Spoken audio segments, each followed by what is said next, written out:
Shalom, salam sejahtera dalam kasih Tuhan Yesus Kristus.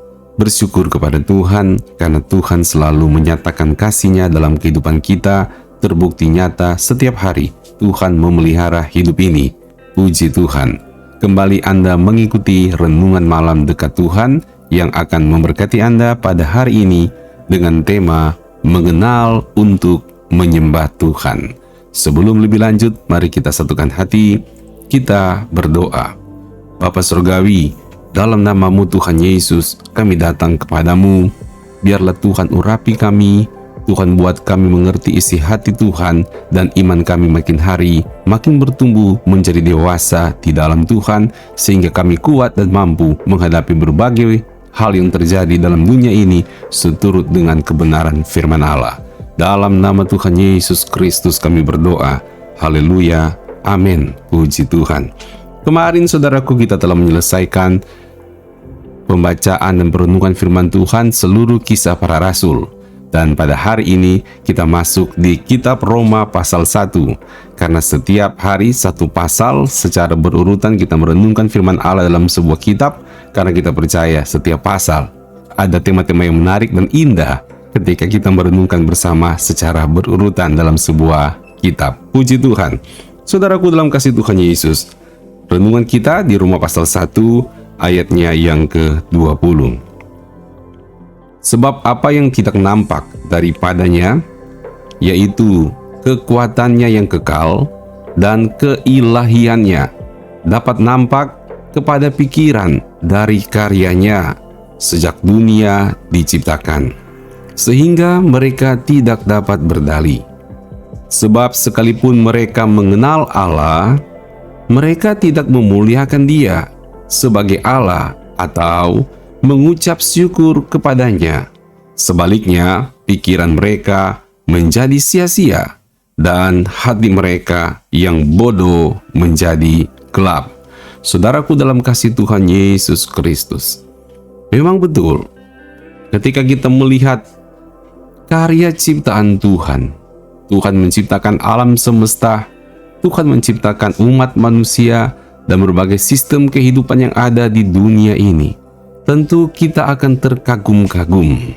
Semuanya bisa begitu indah, bisa terjadi begitu indah dan sangat menarik.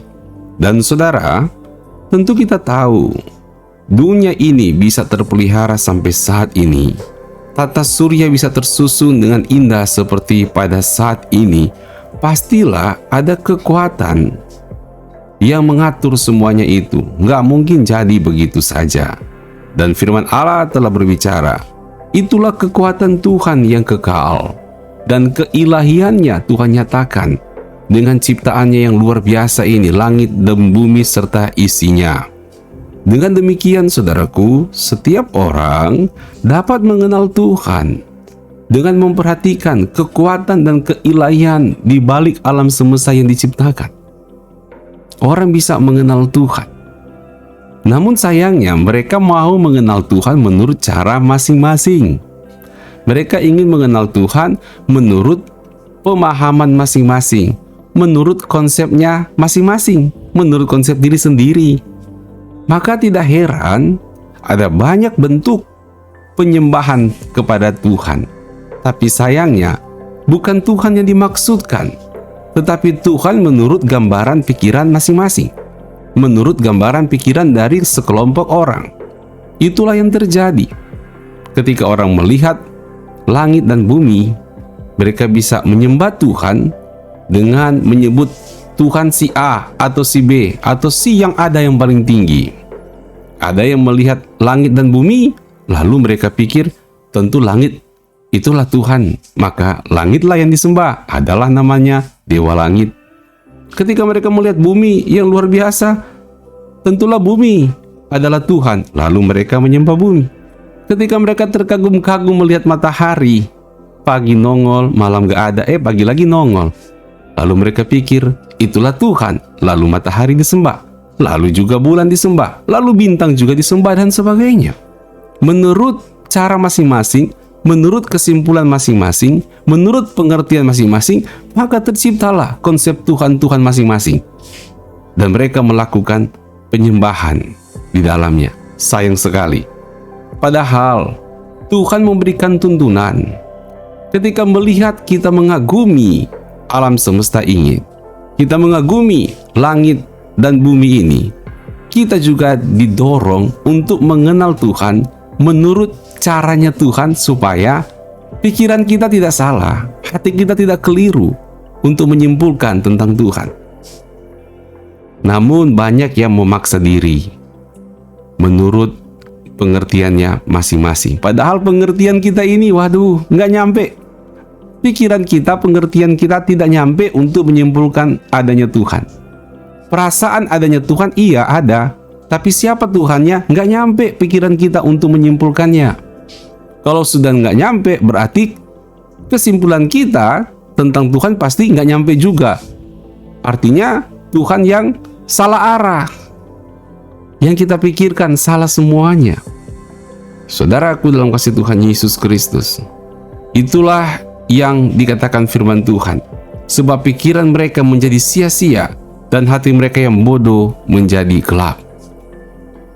Namun ketika kita datang kepada Tuhan, kita minta penerangan dari Tuhan, kita akan tahu ternyata Tuhan juga sudah memperkenalkan dirinya lewat firman-Nya yang Dia nyatakan dengan memakai banyak nabi ribuan tahun yang lalu, beratusan tahun yang lalu. Tuhan sudah pakai nabi-nabi untuk menyatakan firman-Nya agar kita bisa mengenal siapa Tuhan. Dan bahkan saudaraku, terekam dengan jelas dalam tulisan-tulisan, mulai dari kitab Kejadian sampai dengan kitab Wahyu. Itu ditulis selama 1600 tahun loh saudaraku. Dari Musa sampai Nabi Yohanes. Lama betul kan? Tapi isinya sama. Kesimpulannya sama. Ini bicara tentang Tuhan Yesus Kristus. Perjanjian Lama membicarakan tentang Tuhan Yesus yang dijanjikan.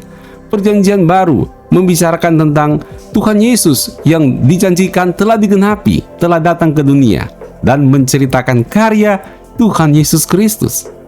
Wow, mestinya kita nggak usah repot-repot.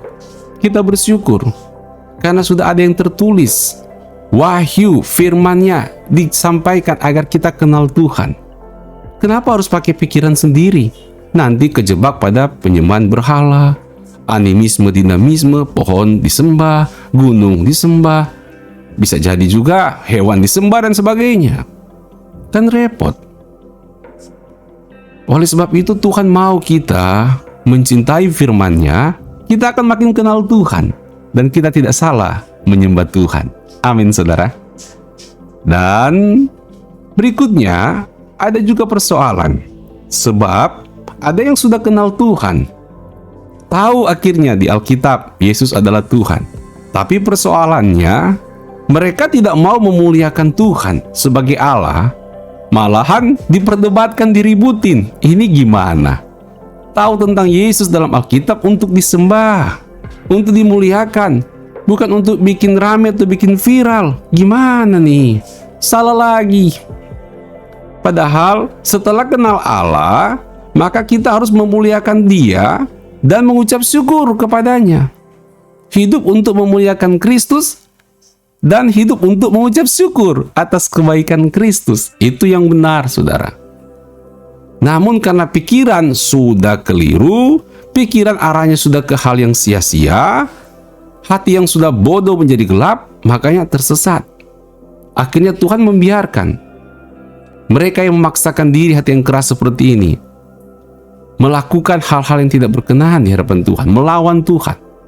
Jadi orang yang tidak menyembah Tuhan, tidak menghormati Tuhan, akan berakibat mereka menjadi orang-orang yang senonoh, yang berdosa, yang bikin malu, yang akan membuat murka Tuhan bernyala-nyala. Kalau kita baca dalam Kisah Para Rasul ini, saudaraku, pasal 1, bagaimana orang yang tidak mau menyembah Tuhan, mereka mengagungkan diri sendiri, memuja diri sendiri, bikin dosa dengan dirinya, dengan tubuhnya mereka sendiri, melakukan hal-hal yang tidak berkenan di hadapan Tuhan.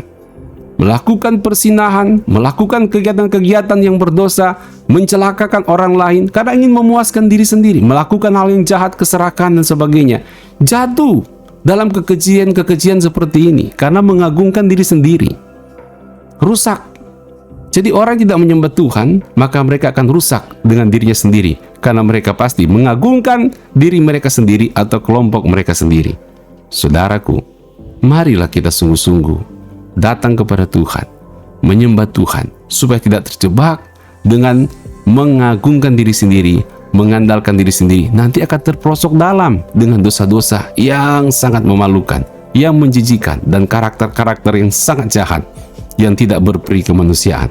Orang yang bertuhan adalah orang yang menegakkan keprimanusiaan karena senang untuk mengasihi sesama, karena hatinya sudah belajar mengasihi Tuhan. Amin, saudaraku. Puji Tuhan. Mari kita berdoa. Bapa Surgawi, pada saat ini kami mengucap syukur Tuhan mau mengenalkan dirinya kepada kami, sehingga saat ini kami mengenal Tuhan. Ajar kami Tuhan untuk menyembah-Mu, memuja-Mu, dan menghormati-Mu, serta bersyukur setiap hari hidup ini untuk memuja Tuhan. Hidup ini hanya untuk memuliakan nama Tuhan. Hari-hari dilalui untuk belajar bersyukur kepada Tuhan.